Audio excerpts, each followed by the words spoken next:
नमस्कार दोस्तों, Russia Ukraine war के बीच में जिस तरह से वेस्टर्न कंट्रीज के द्वारा स्पेशली यूएस के द्वारा प्रेशर डाला जा रहा था भारत पर कि हम जो ऑयल है वो हम रशिया से ना खरीदे, इसको कंप्लीट तरीके से रिजेक्ट कर दिया गया है। इसका कारण ये है कि इंडियन ऑयल कॉर्पोरेशन के बारे में आपने सुना होगा कि उन्होंने 3 मिलियन बैरल्स यहाँ पर इंडियन ऑयल कॉर्पोरेशन के द्वारा खरीदा गया था।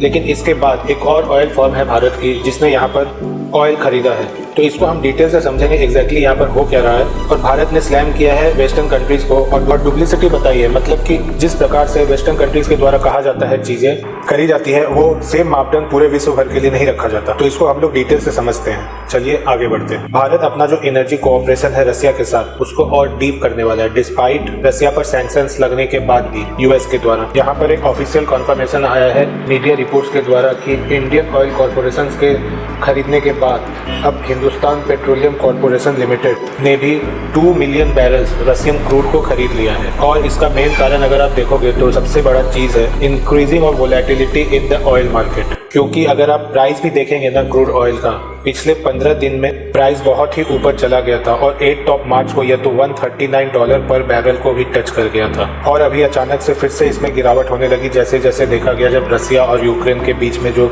युद्ध है वो अब विराम की तरफ बढ़ती हुई जा रही है।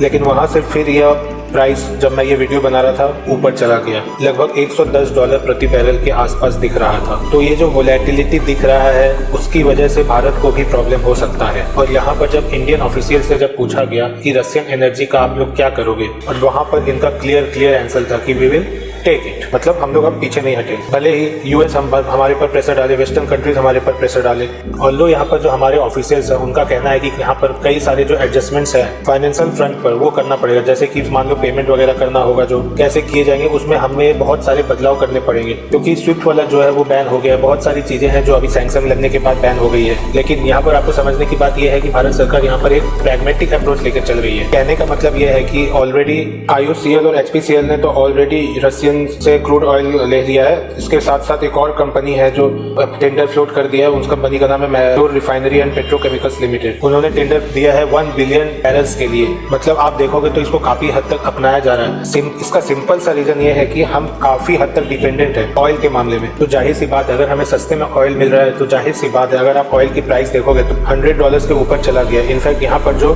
डिस्काउंट दिया जा रहा है जैसे इंडियन ऑयल कॉर्पोरेशन के केस में अगर आप देखिए तो करीब $20 से $25 पर बैरल आपको डिस्काउंट देखने को मिल जाएगा। तो अगर इतना सारा डिस्काउंट मिल रहा है तो ये हमारे लिए एक अपॉर्चुनिटी हो जाती है कि रशिया के साथ जो टाइज है उसको हम लोग डीपन करें और ज्यादा से ज्यादा ऑयल जो है वो हम लोग रशिया से ले सके, क्योंकि इसका बहुत ही बड़ा असर हो सकता है भारत के ऊपर। मतलब आप इन्फ्लेशन की बात करें और अभी तक पेट्रोल का प्राइस जो है उसको बढ़ाया नहीं गया है, लेकिन ये भी एक डर है कि कभी भी बड़े मात्रे में बढ़ाया जा सकता है, 10 रुपए 15 रुपए प्रति लीटर। यही कारण है कि भारत सरकार का यह सोचना है कि ये एक प्रैग्मेटिक अप्रोच है, हम इसी तौर पर आगे बढ़ते रहेंगे। लेकिन क्या ये सभी कंपनीज के लिए आसान होगा? ऐसा बिल्कुल नहीं है। यहाँ बहुत सारे चैलेंजेस हैं जो इन लोगों को फेस करने पड़ेंगे।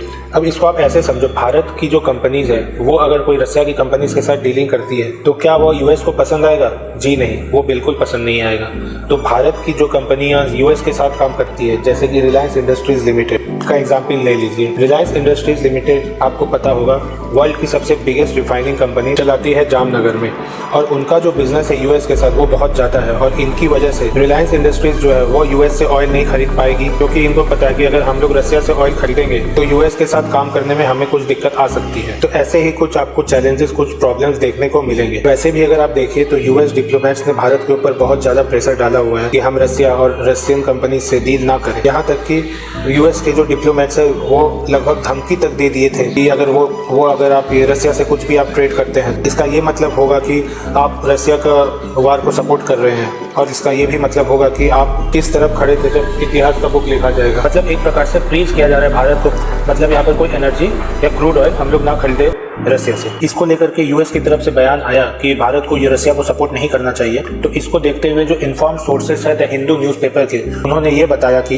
इंडिया का एनर्जी सेक्टर काफी डिपेंडेंट है इंपोर्ट के ऊपर, और ये जो इंपोर्ट का मुद्दा है इसको कभी भी पॉलिटिसाइज नहीं करना चाहिए। और जो कंट्री सेल्फ सफिशिएंट है ऑयल प्रोडक्शन में, जैसे कि यूएस जो सबसे ज्यादा ऑयल का प्रोडक्शन करता है पूरे विश्व भर में, तो वो तो बड़ी बड़ी बातें कर सकता है कि वो रशिया को सपोर्ट नहीं करना चाहिए, लेकिन प्रॉब्लम तो भारत को होगी, राइट। तो इसी कारण है कि भारत ने स्लैम किया है यूएस को। और इनफैक्ट अगर आप रशिया के सबसे बड़े बड़े बायर्स देखोगे तो वो कौन कौन से हैं? जर्मनी हो गया, इटली हो गया, ये बड़े बड़े देश देखने को मिलेंगे आपको। फ्रांस हो गया, नीदरलैंड हो गया, ये सब देश रसिया से सबसे ज्यादा ऑयल इंपोर्ट कराते हैं। इसके अलावा जो रसिया से सटे हुए कई सारे पड़ोसी देश हैं, जैसे कि पोलैंड है, रोमानिया है, लिथुआनिया है, ये भी देश है रसिया से इंपोर्ट कराते हैं। तो ये लोग तो काफी ज्यादा इंपोर्ट कराते हैं। तो हमें यहाँ पर बार बार बोला जा रहा है कि हम रसिया से ऑयल इंपोर्ट ना करें।